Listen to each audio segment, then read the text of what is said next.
аялың кээ айтат да, сен эркексиңби деп айткандар бар бе? Бирок ушинтип айткан аял киши бейишке кирбей калат. Пайгамбарыбыз айтат, мен бейиш менен тозокту көрдүм. Ким көрүптүр? Көрүп келген киши бар бекен, значит.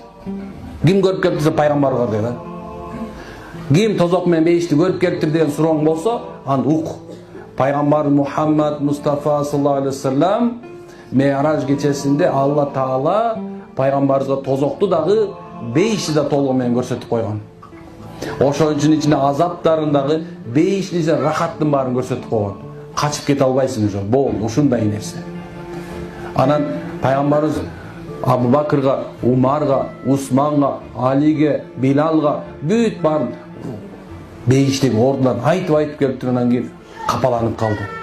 Мага тозок көрсөтүлдү. Бирок тозоктун 70% ким экен деди? Аялдар экен деди. Анан аялдардын ичинен келип пайгамбар я Расулалла ушинтип уктук. Эмне себеп экен? Биз оңололу дегенде ал аялдар өзлөрүнүн күйөөлөрү менен бир нече жыл жашап, анын жакшылыктарын баарын көрүп, бардык нерсени көрүп туруп, анан кийин сени менен жашап бир жолу жыргал көрдүмбү деген аял болот деген.